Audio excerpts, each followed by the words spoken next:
സാരെങ്കിലും പുതിയൊരു വീഡിയോയിലേക്ക് എല്ലാവർക്കും സ്വാഗതം. ഇന്ന് ഞാൻ വന്നിട്ടുള്ളത് നമ്മൾ ഓൺലൈനായിട്ട് യൂട്യൂബിലൂടെ ക്ലാസ്സുകൾ കൊടുക്കാനായിട്ട് പോവുകയാണ്. അല്ലാതെ ഓഫ്ലൈനായിട്ടും ഓൺലൈനായിട്ടുമുള്ള ക്ലാസ്സുകളുണ്ട്. ഗൂഗിൾ മീറ്റ് വഴിയും അല്ലാതെ വാട്സപ്പ് വഴിയും ഒപ്പം ഓഫ്ലൈനായിട്ടുമുള്ള ക്ലാസ്സുകൾ നമ്മൾ തന്നു പോകുന്നുണ്ട്. അപ്പോൾ അതിനോട് കൂടെ തന്നെ യൂട്യൂബിലും കൂടെ ക്ലാസ്സുകൾ നമ്മൾ പഠിപ്പിക്കുന്ന രീതിയിൽ അതേ രീതി തന്നെ നമ്മൾ വീഡിയോ ആയിട്ട് യൂട്യൂബിൽ അപ്ലോഡ് ചെയ്യുവാണ്.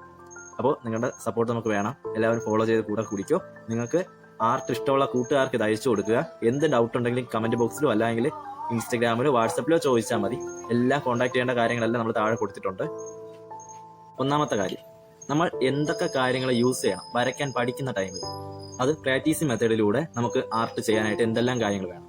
ഒരു പെൻസിൽ മാത്രം മതി എന്നാണ് എൻ്റെ ഒരു അഭിപ്രായം. കാരണം ഞാൻ ആർട്ട് പഠിച്ചിട്ടുള്ള ആളല്ല, അതുകൊണ്ടാണ് ഞാൻ എൻ്റെതായ രീതിയിൽ പറയുന്നത്. ഞാൻ പഠിച്ച രീതികൾ ഞാൻ പറഞ്ഞുതരാം. പെൻസിൽ മാത്രം മതി. കാരണം പേപ്പറിൽ സ്കെയിൽ യൂസ് ചെയ്യാതെ നമ്മൾ വരകൾ വരച്ച് പഠിക്കുക. സ്ട്രെയിറ്റ് ലൈൻസ് വരച്ച് പഠിക്കുക. കർവ്, സർക്കിൾ, ട്രയാങ്കിൾ, ഇത് വലത്തോട്ട് ഇടത്തോട്ട് നമ്മൾ വരച്ച് പഠിക്കുക. വേവ്സ് വരയ്ക്കുക. ഇത്രയും കാര്യങ്ങളാണ് ഏറ്റവും ഇമ്പോർട്ടൻറ്റ്. അത് ഞാൻ വരച്ച് കാണിച്ചു തരാം എങ്ങനെയാണ് വരയ്ക്കാനുള്ളതെന്ന്. ശേഷം രണ്ടാമത്തെ ഘട്ടമായിട്ട് നിങ്ങൾ ശ്രദ്ധിക്കേണ്ട കാര്യം, ഇറേസറിന്റെ ഉപയോഗം മാക്സിമം കുറയ്ക്കുക. അതുപോലെ തന്നെ വരച്ച് തെറ്റ് വരുന്നത് ആദ്യ ഘട്ടങ്ങളിൽ മായ്ക്കാതെ നെക്സ്റ്റ് പേപ്പറിൽ വരച്ച് പഠിക്കുക. കാരണം നമ്മൾ അപ്പോഴേക്കും മറിച്ച് നോക്കണം, ഇടയ്ക്കിടയ്ക്ക് മറിച്ച് നോക്കണം. അപ്പോഴേക്കും നമ്മുടെ വാല്യൂ നമുക്ക് തന്നെ വിലയിരുത്താനായിട്ട് സാധിക്കും. ആദ്യം ഞാൻ ഇങ്ങനെയാണ് വരച്ചത്, പിന്നീട് ഒരു 2-3 ക്ലാസ് കഴിഞ്ഞപ്പോഴേക്കും എൻ്റെ വര ഫസ്റ്റ് ഘട്ടത്തിൽ നിന്നും അടുത്ത തലത്തിലോട്ട് മാറി, ഇമ്പ്രൂവ്മെൻ്റ് ഉണ്ട് എന്നുള്ളത് നമുക്ക് തന്നെ വിലയിരുത്താനായിട്ട് സാധിക്കും. അപ്പോൾ സ്വന്തമായി അടുത്തതായിട്ട് നമ്മൾ ചെയ്യാനായിട്ട് പോകുന്ന ലൈൻസ് എങ്ങനെ വരയ്ക്കാം എന്നുള്ളത് പറഞ്ഞു തരാനായിട്ടാണ്. അപ്പം ലൈൻസ് ഇതേപോലെ സ്ട്രെയിറ്റ് ലൈൻസ് ഒരുപാട് വരയ്ക്കുക. വലത്തുനിന്ന് ഇടത്തോട്ടും വരയ്ക്കുക, മുകളിൽ നിന്ന് താഴോട്ടും വരയ്ക്കുക. ഇങ്ങനെ വരച്ച് പഠിക്കുക. അത് ഇത്ര എണ്ണം എന്നില്ല, നിങ്ങൾക്ക് എപ്പോഴാണോ അത് എളുപ്പമായിട്ട് തോന്നുന്നത് അപ്പോൾ നിർത്താം കേട്ടോ. അതുപോലെ തന്നെ രണ്ടാമത്തെ, എത്ര വരച്ചാലും അത് നല്ലതാണ് കേട്ടോ, ഈ ഒരു പ്രാക്ടീസിങ് രീതികളെല്ലാം. ശേഷം ചതുരം, ത്രികോണം, വൃത്തം എന്നിങ്ങനെയുള്ള 3 കാര്യങ്ങൾ നിങ്ങൾ നിരന്തരം ചെയ്താൽ നന്നായിരിക്കും. അത് വലത്തോട്ടും ഇടത്തോട്ടും ചെയ്യുക. ഇതുപോലെ ചെയ്തെടുക്കുക. ഇങ്ങനെ ചതുരവും കൂടെ ഇതേപോലെ.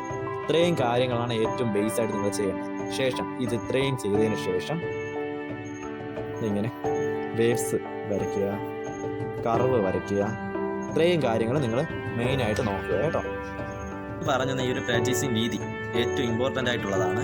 ഇത് നമ്മൾ ഈ ഒരു ഭാഗം വിരലുകൾ മാത്രം യൂസ് ചെയ്യുക.